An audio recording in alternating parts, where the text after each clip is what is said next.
कहानी एक चिट्ठी कमाई रिश्ते में। छोटे से गांव राजगढ़ में एक साधारण लेकिन बेहद प्यारा परिवार रहता था। बाबूजी रघुनाथ, अम्मा सरला, बेटा अंशु और बेटी गौरी। घर मिट्टी का था, छप्पर पुराना था, मगर रिश्तों की गर्माहट ऐसी कि सर्दी को भी झुलसा दे। गौरी और अंशु एक दूसरे की जान थे। गौरी बड़ी थी, पढ़ाई में तेज, घर के सारे कामों में निपुण और बेहद समझदार। अंशु छोटा था, नटखट मगर दिल का साफ। जब भी अंशु रोता, गौरी ही उसे चुप करवाती। जब भी गौरी थक जाती, अंशु उसकी गोद में सर रखकर उसके चेहरे की थकान पढ़ लेता। सरला दिन भर खेतों में काम करती, लौटती बच्चों को हंसते हुए देखती तो सारी थकान भूल जाती। रघुनाथ जी कठोर दिखते थे, पर अंदर से नरम मिट्टी जैसे। वे मेहनत करके खेत संभालते,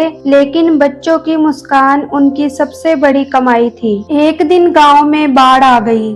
घर की दीवारें गीली हो गई, छप्पर से पानी टपकने लगा, खाने के लाले पड़ गए। रघुनाथ जी ने कई रातें बिना खाए बिताई, लेकिन बच्चों को कभी भूखा नहीं सोने दिया। एक दिन अंशु ने देखा कि बाबूजी का चेहरा मुरझाया हुआ है। उसने अपनी गुल्लक तोड़ दी, जिसमें वो चुपचाप पैसे जोड़ रहा था ताकि अपनी बहन को कुछ राखी पर कुछ अच्छा दिला सके। उसने पैसे अम्मा के हाथ पर रख दिए और बोला, अम्मा बाबूजी को दूध पीने को दिला देना, मुझे राखी नहीं चाहिए इस बार। सरला की आंखों से आंसू गिरने लगे। उसने अंशु को सीने से लगा लिया। गौरी ने भी अपनी सारी किताबें पुस्तकालय में दान कर दी ताकि किसी और को जरूरत हो और वो ले सके। बोली, अभी घर को पढ़ाई से ज्यादा रोटी की जरूरत है। वक्त ने इस परिवार को बार बार आजमाया। सरला को एक बार तेज बुखार चढ़ गया,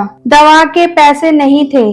रघुनाथ जी ने अपनी पुरानी साइकिल बेच दी और दवा लाए। अंशु ने अम्मा के पास बैठकर ठंडी पट्टियां की। गौरी ने घर के सारे काम संभाले। उस रात जब अम्मा जी की हालत थोड़ी ठीक हुई, उन्होंने कहा, हम गरीब हैं बेटा, पर तुम सब मेरी सबसे बड़ी दौलत हो। सालों बीते, गौरी ने सिलाई सीख ली और गांव की औरतों के कपड़े सिलकर कुछ कमाने लगी। अंशु ने भी पढ़ाई में मेहनत की और शहर जाकर नौकरी करने लगा। वह एक सुंदर साड़ी लाया अम्मा के लिए और गरम शॉल लाया बाबूजी के लिए। जब उसने गौरी को एक सिलाई मशीन गिफ्ट की तो गौरी रो पड़ी। बोली, मुझे तो तुम ही सब कुछ दे रहे हो भाई। अंशु अब शहर में एक अच्छी नौकरी कर रहा था, मगर उसका दिल हमेशा गांव के उस छोटे से घर में अटका रहता, जहां अम्मा की हंसी और गौरी की पुकार गूंजती रहती थी। हर महीने की पहली तारीख को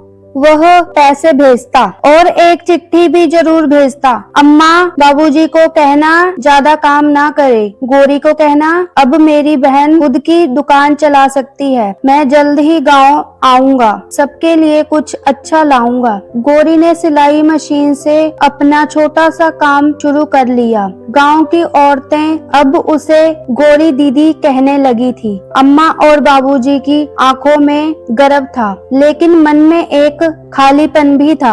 बच्चे बड़े हो रहे हैं, हमसे दूर जा रहे हैं। फिर एक दिन खत आया, अंशु शहर से आ रहा है। सरला ने पूरे घर को धो पोंछ कर नया बनाया। रघुनाथ जी ने नीम के पेड़ के नीचे चारपाई बिछाई। गौरी ने अपने हाथों से अचार बनाया और लड्डू बनाए। अंशु आया, पहली बार पैंट शर्ट में था, पर आंखों में अब भी वही मासूमियत थी। उसने आकर सबसे पहले अम्मा के पैर छुए, बाबूजी से गले लगा, फिर गौरी की तरफ देखा और कहा, दीदी अब तुम बस मेरी दीदी नहीं बल्कि मेरी प्रेरणा भी हो। अंशु ने बताया कि उसे एक और बड़ी नौकरी की ऑफर मिली है, विदेश जाना है, मगर उसका दिल उलझा हुआ था। अम्मा ने मुस्कुराकर कहा, जा बेटा, उड़ना सीख, मगर जहाँ भी रहना इस मिट्टी को याद रखना जिसने तुझे चलना सिखाया है। उस रात अंशु छत पर लेटा हुआ था,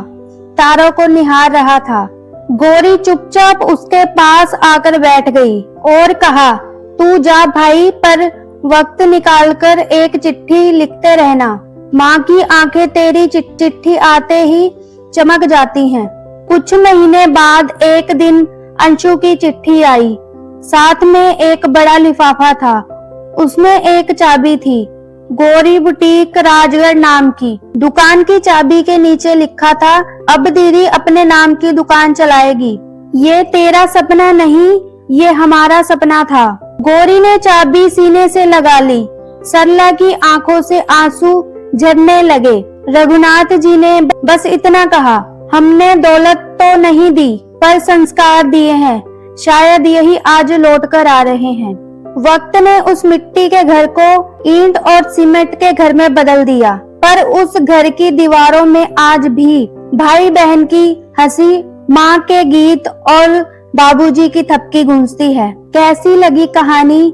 क्या आप चाहेंगे कि इस कहानी का अगला भाग लेकर आऊं? अगर हाँ तो कमेंट करके बताइए और इस चैनल को सब्सक्राइब कीजिए, लाइक कीजिए, शेयर कीजिए अपने दोस्तों को। धन्यवाद।